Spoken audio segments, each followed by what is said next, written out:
Greetings, everyone. So we reached the end of the course. We have seen all the material, and what remains to be done is the final, of course. But I still want to urge you, please make sure that you do your writing intensive course essay, the writing essay for short. Don't dismiss that. It's 10 points. That's a lot. That's at least one letter grade difference. So if you want to have an A, you have to do your course. If you want to pass, you have to do that essay. And then also don't forget your homework self-assessments. Okay, but let's go for the review for the final. So as I also already described on the webpage, the final is basically taken from the quizzes. All the quizzes that we have done, so it will be something that we have done in one of the quizzes. And there will be 11 questions, 10 questions plus one extra credit problem. Okay, so again, all taken from the quizzes, similar to the quizzes. Of course, not the actual quizzes themselves you can get, but something similar to that. So a good preparation for that is, of course, look at the reviews of the quizzes, and then also look at the solutions of the quizzes, because especially when you didn't get the full credit or when you had problems with it, that's how you learn from there. Compare your solution with my solution, see what did you do wrong, where did you go wrong.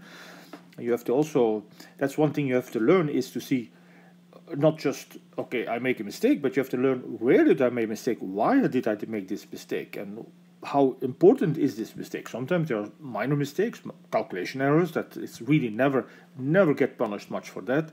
But serious thing where you misunderstand, where you don't know what to do, where you use a different method. And that is very important, I'm gonna write it up, show all steps.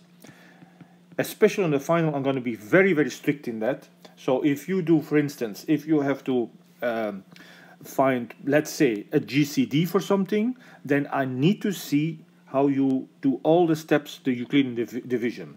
Or if you want to prefer to do it the other way, you can use other methods. I'm not saying you always have to use the methods that I taught you, unless I explicitly ask. If I explicitly ask to do that method, you have to use that method and you'll not get credit otherwise. But in some cases, you can do whatever you want, but you have to show all the steps. In particular, and this is very important, all mod calculations. And that is something I have been penalizing sometimes people for at the quizzes. That means that if I want you, am I asking what is 1732 mod, let's say 171, you have to show the following. You have to say, okay, 173 div. So this should, sorry, this I should again perhaps write this as sorry. So this is no, sorry. No.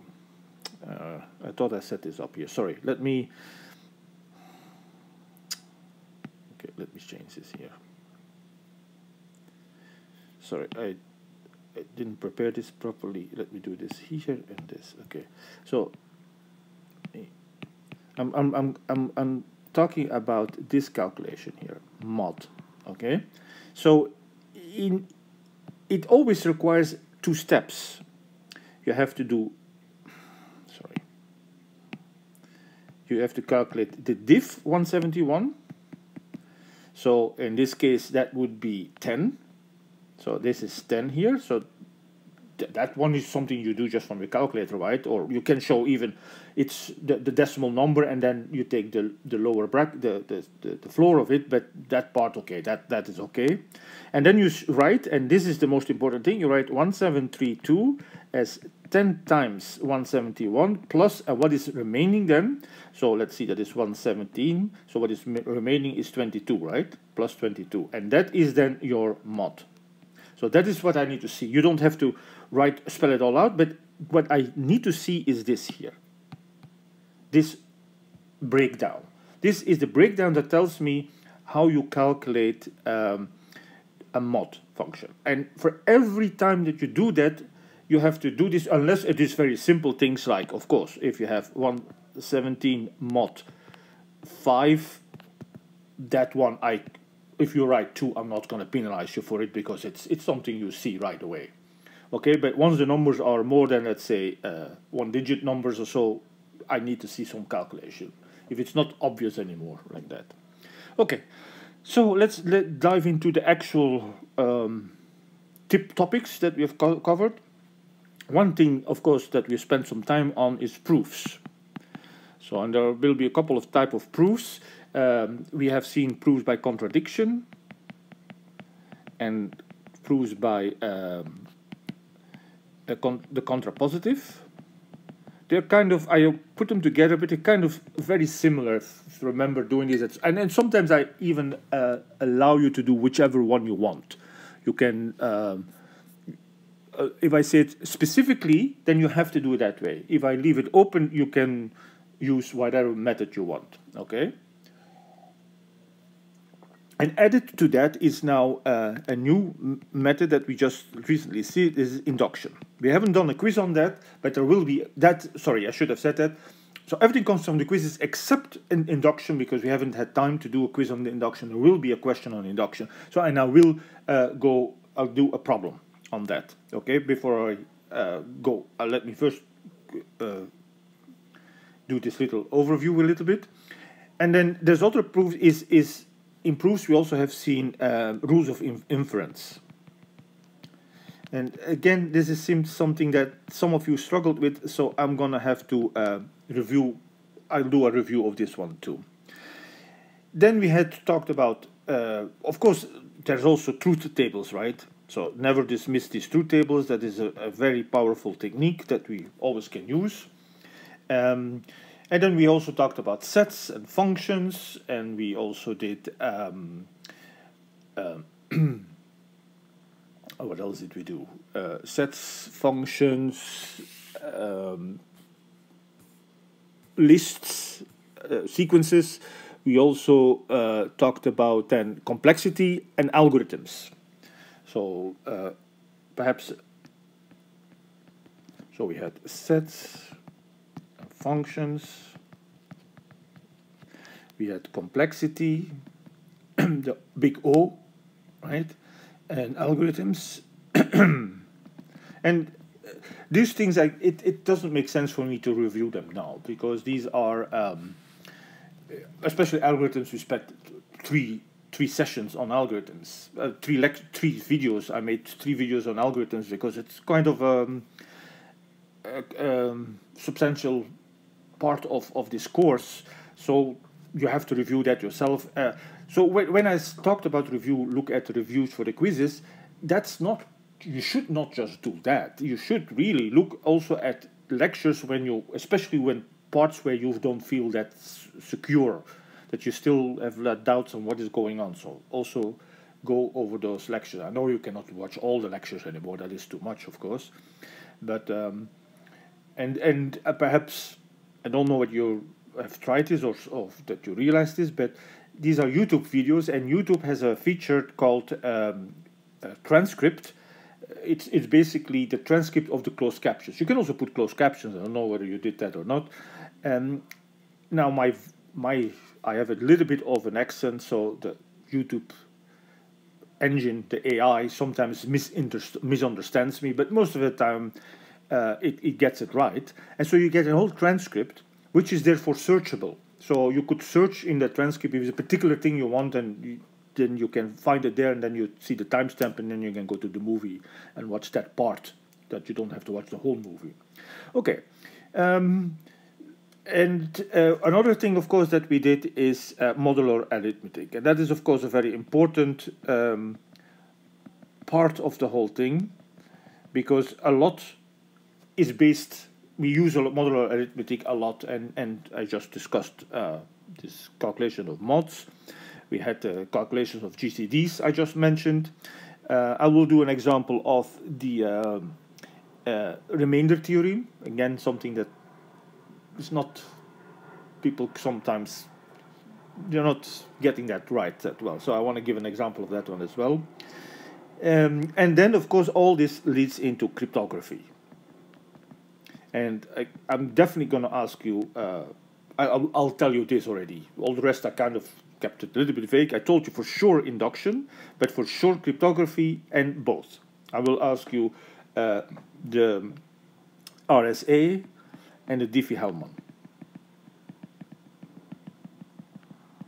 Because I consider these as really two important cryptographic systems methods that you need to know. So I want you to do those. And here again, I cannot stress this, all the details. I know this quite a lot. In particular, you have to calculate an inverse modulo, and so the calculation of inverses is even more complicated, right? If you do it in modular arithmetic here, you have to calculate very often the inverses. We will see it in the example.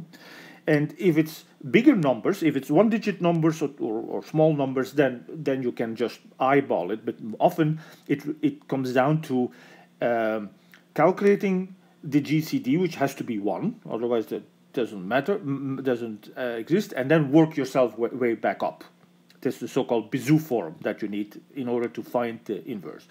I know that's a lot of work, but in the final, I'm giving you a day, and well, almost 2 days. So you do have the time to do all this. Okay, don't say, oh, this is too much work. You have more than plenty of time. I mean, imagine most of your courses that you take, you are doing synchronously, and then you get an hour and a half, 2 hours perhaps. I'm giving you more than, I give you whatever. I haven't calculated, but almost 40 hours. Come on. You can do a lot in 40 hours, right? You can take a break even. So write it down very carefully, neatly. Since you have that much time, the only danger is that you say, oh, I have so much time, I can do it tomorrow. I'm going to do it tomorrow. And then tomorrow, the next day, you say, oh, I want to go walk. The weather is so nice. Let's walk out and do it later. I do it later. No. Start doing it and then take a break. That's this. You don't have to submit it right away. You take your time. Go over it one more time. Since you have so much time, I would even suggest do your exam. Let it rest for an hour and come back to it and then look it over again. Because sometimes there's something in your mind that's stuck, like it has to be this, it has to be that, and after an hour you don't have that idée fixe, as they say, anymore, and you go back and you say, what was I doing here? No, that's not what it is. Okay? Anyways, that's up to you. How do you spend your time on this? But let me now go over a couple of problems, and that's it. I'm not going to do much more. So I want to do first a proof by induction. As I said, that's the one thing that we had not really quizzed on, so and therefore also not a review. So proof by induction. So here is an example of a thing that I want you to, of how I want you to prove. So I have this formula here.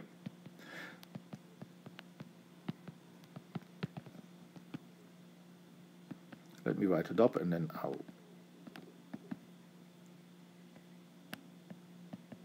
So on the left-hand side, you see a sum which is with ... It's a little bit inaccurate, but we all understand what is going on here. I don't think there's anybody that has any problem on guessing what's the next term here, right? You see it is 1 and 2, 2 and 3, 3 and 4, so this will be 4 times 5, and 5 times 6, and you see it ends on n times n plus 1. So it is to everybody clear what this is supposed to be. The ... as I said, are a bit vague, but there's no question about that. The right-hand side, absolutely, that's just that fraction. So, how does the proof by induction work? First step is the basis step. Don't forget that step, it's a very important step.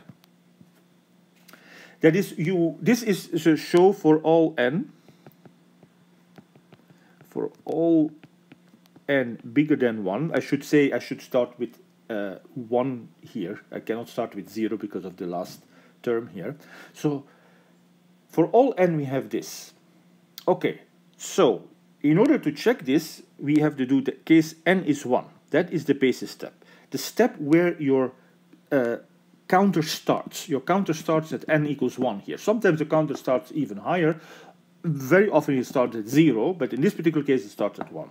So what does that mean? The left-hand side, what is in the left-hand side?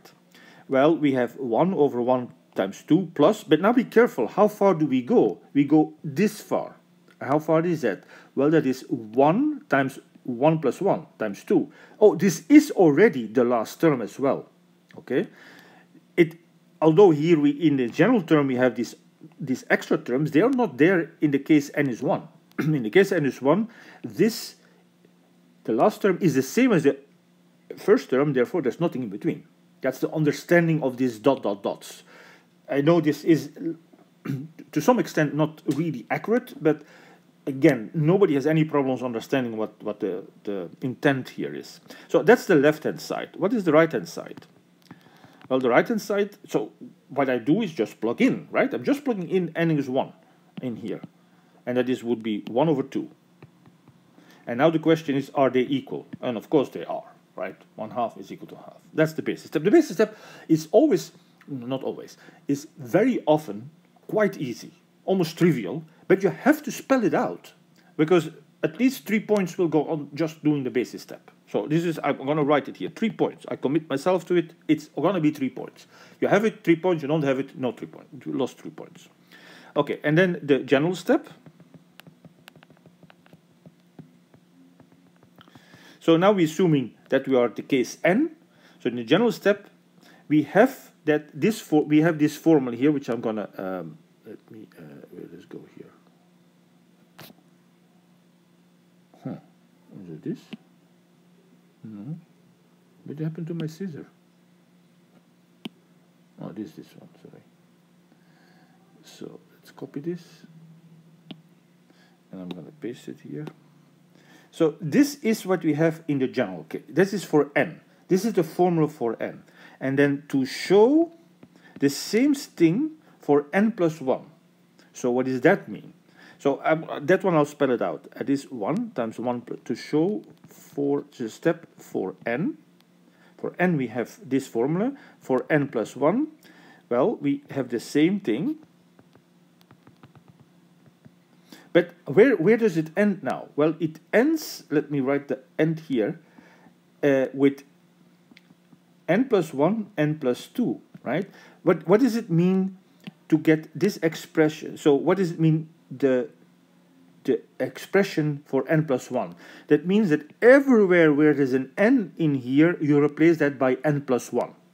So this n becomes this n plus 1. This n becomes an n plus 1. Plus 1, that therefore is n plus 2. Okay, that one I just do quickly in my head.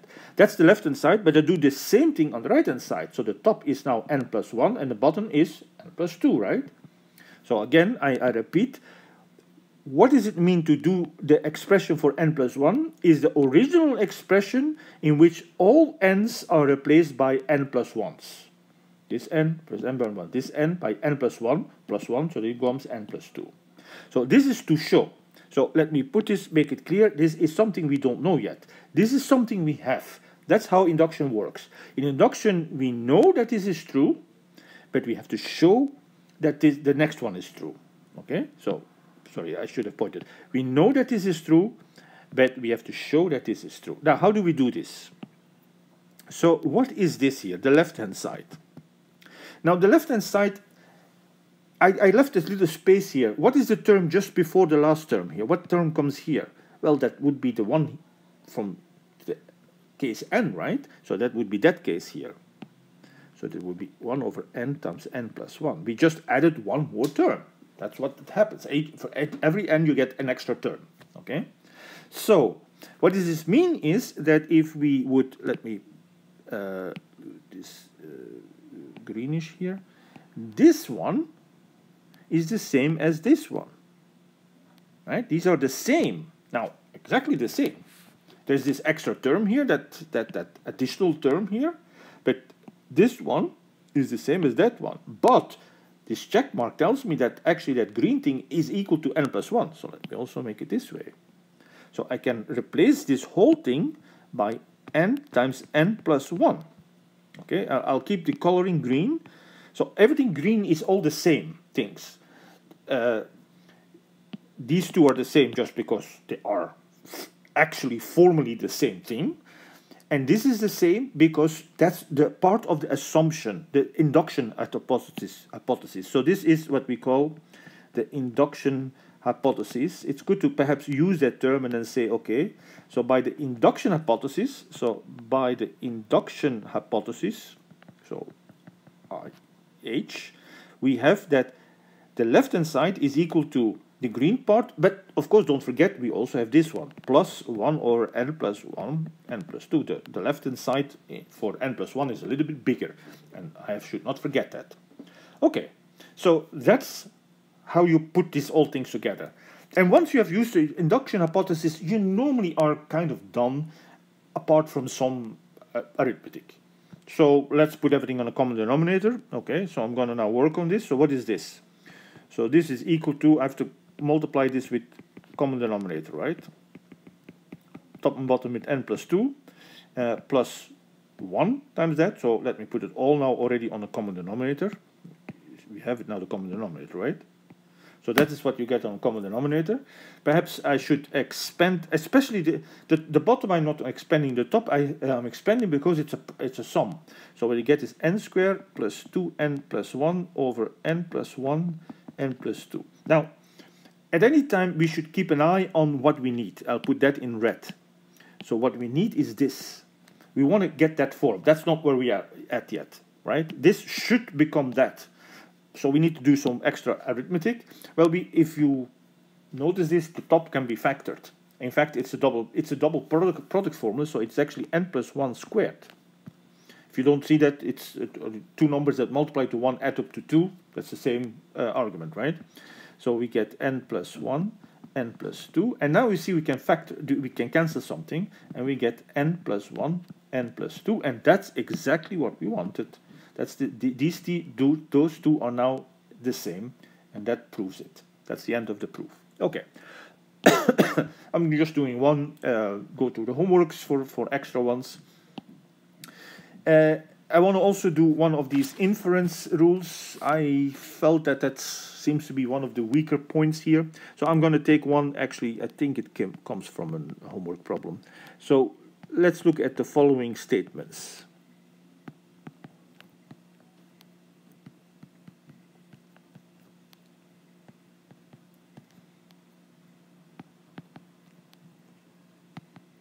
Sorry, I'm copying this here. And then the last one is there is an x, not px.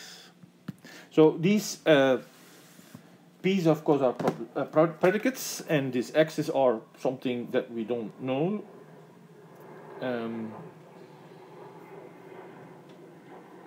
Sorry, give me 1 sec here. Yeah. And so how do we approach this now? So this is rules of inference with quantifiers. So we have 3 for all quantifiers and 1. Oh yeah, sorry, as I didn't say. From this, show that this implies that there is an x, not Rx. Okay. So how do we approach this? Since our rules of inference for quantifiers basically reduces to rules of inference for propositions, namely by the method of instantiation. And so instantiation means that you replace the x by an actual member of the set that your x's are running over. This for all x means for all x in a particular set, which we don't specify which one that is. Okay, it could be students, it could be members of a family, God knows what. Okay, so we have we can replace. What can we do here? Here we can replace any x any value in any valuable input can be replaced here. We can put that in. Okay, this is for the for all because it's for all. Here we have to be much more careful. It just says there is one, so we cannot just take any one. So that's why we always start with existential ones. So I'm going to do what is called an existential instantiation. That means I know there is an A. Let me spell it out. There is A such that not PA. I don't know whether there are more A's. And I don't know whether all X's are that. But I only know there's one. Okay. Now that I have this A, that particular A I can use in my universal instantiations. This holds for all x's, in particular for this one. Okay. Now let's see what's the next thing that. So this is dealing with the quantifiers, but there's another thing that we have to deal with is the inference themselves. And so we have to build an argument. Now we have information on the validity of this predicate P. In this case, it doesn't hold for A. So we're looking, where do we have anything about P? Well, this one we have used. So I'm going to sketch it out. Normally you don't use things twice, so that's not going to be of a problem anymore. We're not going to use this anymore. So the next one, of course, is this one, right? So it has to come from that one. Now, as I said, this is about A, and this is for all x's. I want to make this into a proposition. Therefore, I'm going to do on this one universal instantiation.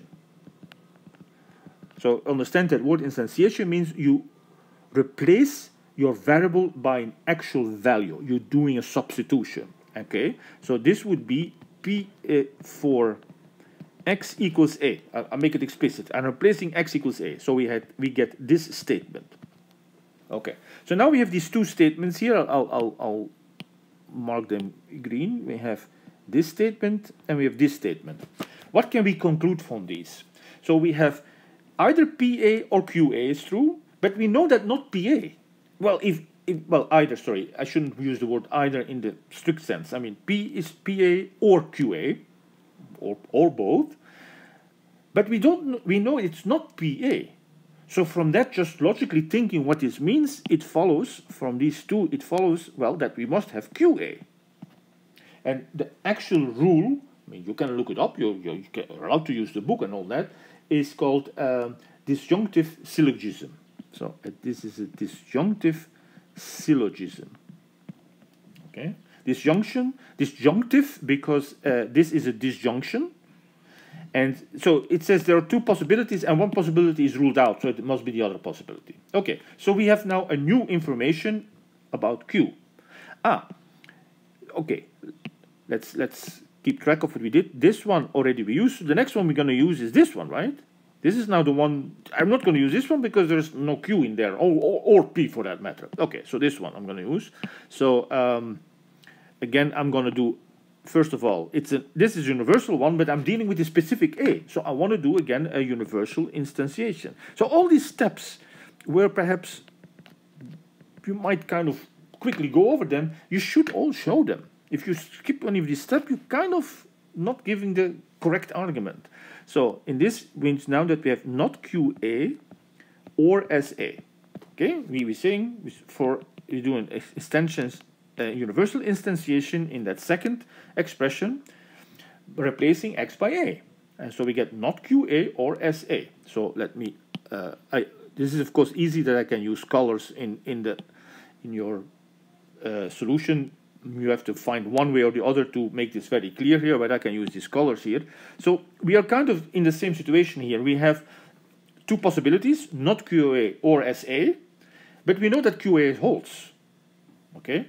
Now, it might be a little bit more difficult to see, but it actually is the same disjunctive syllogism. If you are not Q or you're S, and it's one of these two. Now Q holds, so it must be S therefore, right? We know that Q holds, so not Q is not an option. If Q holds, not Q is out, it's impossible. So it must be S. So from disjunctive syllogism, we get this time S of A. Great. So let's keep track of what we have done. So this is also now used. So there's only one left. Clearly, I'm going to use universal instantiation again with that A. So universal instantiation for x is A.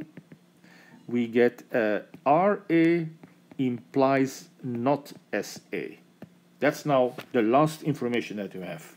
Let's put the colors on the ones that we have here. So we have SA and we have this guy. So how can we make a conclusion of that? Now it's not a disjunction anymore, but what we have is an implication. And so this should very clearly tell you, RA implies not SA, but we have SA. right? So what we're dealing with here is what is called modus tollens. And that means if you have an implication and the conclusion is false, then the hypothesis must be false, so we conclude not RA. That's our conclusion. This is what modus tollens does. Are we done? Not fully yet. And that is important here. So there's one more step we need to do. Remember, we have to prove there is an X. Okay? And this is called existential generalization. From this, now we do an existential generalization. In general, very often we kind of do this in our head, but in this kind of things, you really have to spell this out. Existential generalization says, not RA, you have found a witness for not R, so you can say there is an X for which R doesn't hold. So you can make this conclusion from this statement. If you want, I'll color them again. So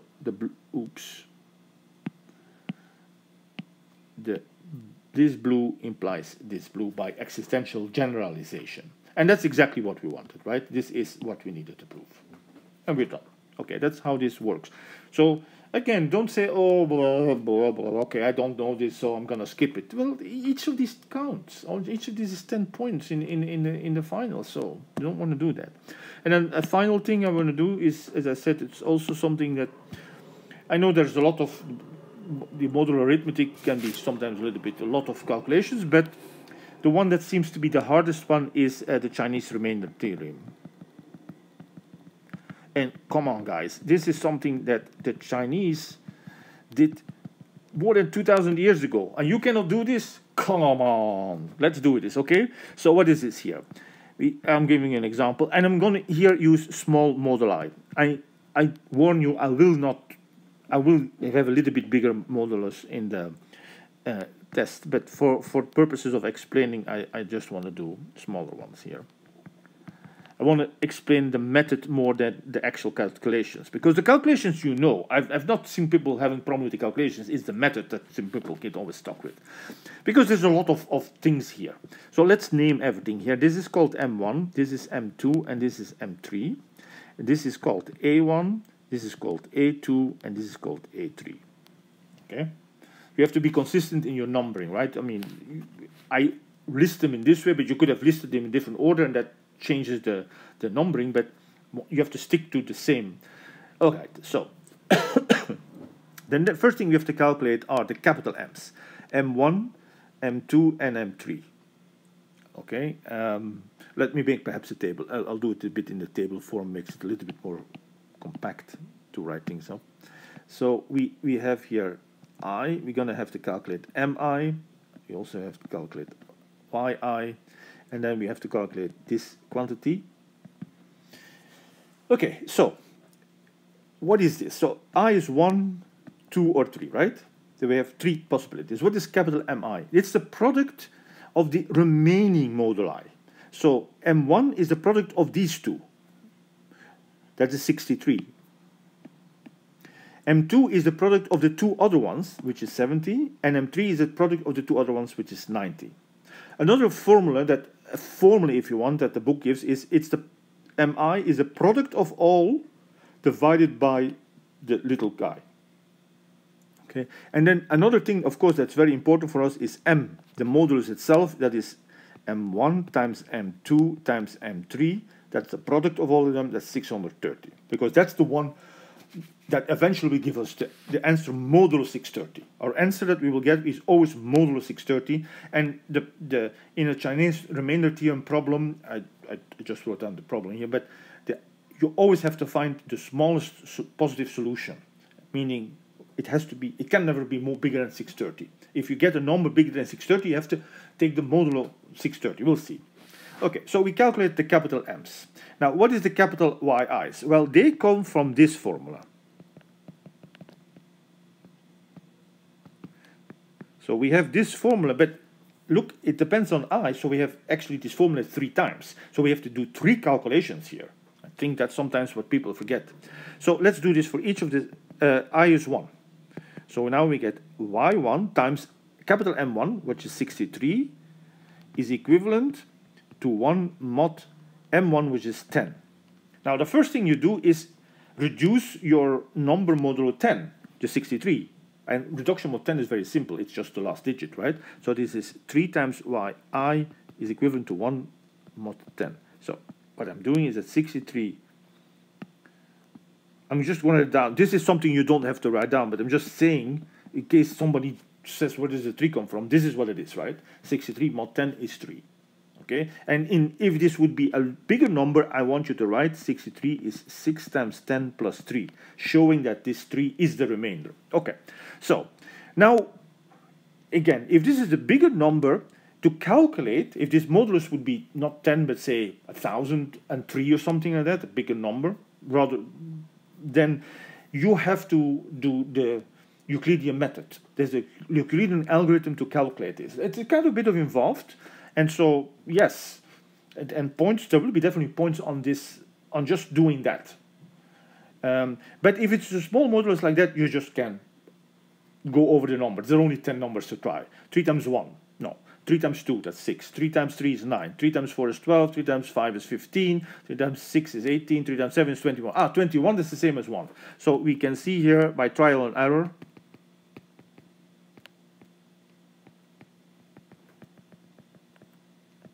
that is 3 times 7 is equal to 1, so this means that y1 is 7.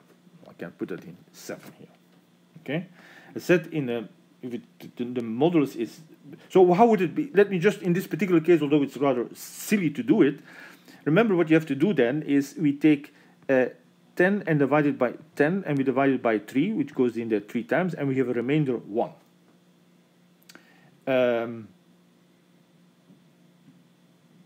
Right. Okay, and so then we have to write 1 as, so 1 is equal to 10 minus 3 times 3. Okay, so remember you have to then solve backwards. You do the Euclidean division until you get 1, which is the case that we have right away. Normally it takes a couple of steps, but here it's in 1 step. And then you work backwards to write this as the original 10 and 3, the Bezoek form. Now, again, because there's only 1 step, there's nothing to do here. So this tells me here that if I now take reduction mod 10, what happens then? Mod 10, this guy goes, okay? So this means we get minus 3 mod 10. So we see that y1, we see that y1 is minus 3. Now you said, Professor, you said 7. Yeah, because I always want a positive number. It's not necessary. Yes, no, it's necessary here. You better do it. Better take the positive number here.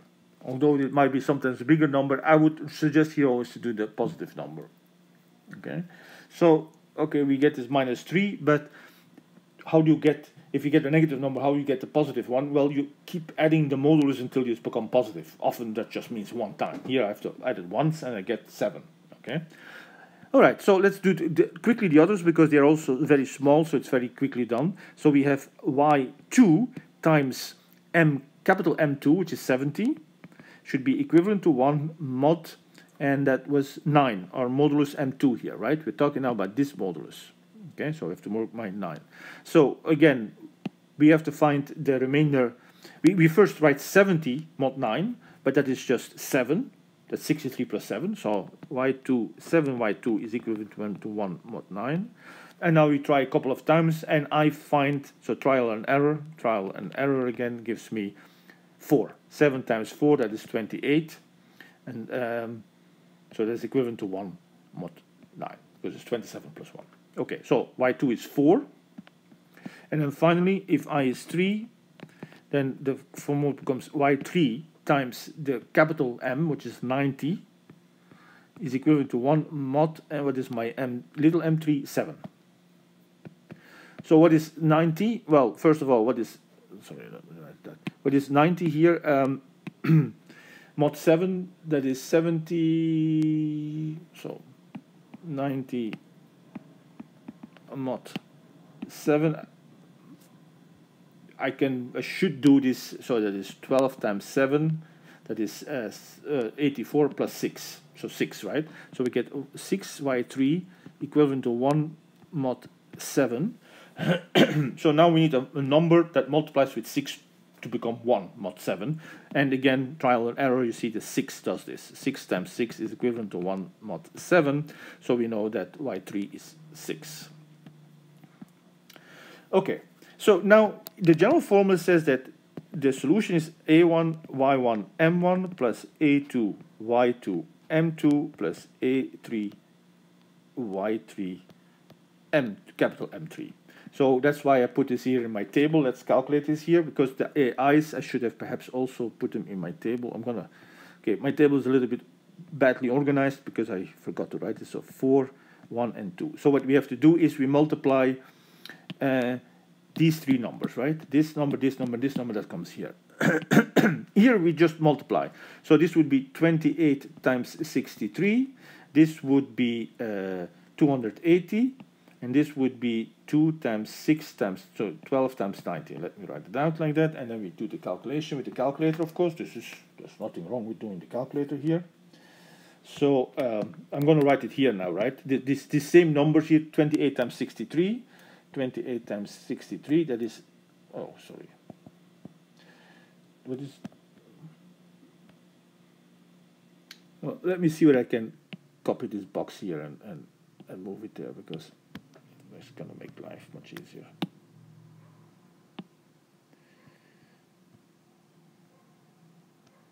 Okay, so right, so this is, sorry. So this is equal to, was it 28 times 63, 764. This is just 280, and 12 times 90 is 1080. So if I add them all up, that is 4, 16, 22, 4, 11, 3,124. So is that the answer? So X is 3,124. Is that the answer? No. There's one more step. Again, just point if you don't do that, is we need to take now this mod, and this is why I said we need to know this, the big modulus, that the product of all the small modulus is 630. It's the product of the small ones.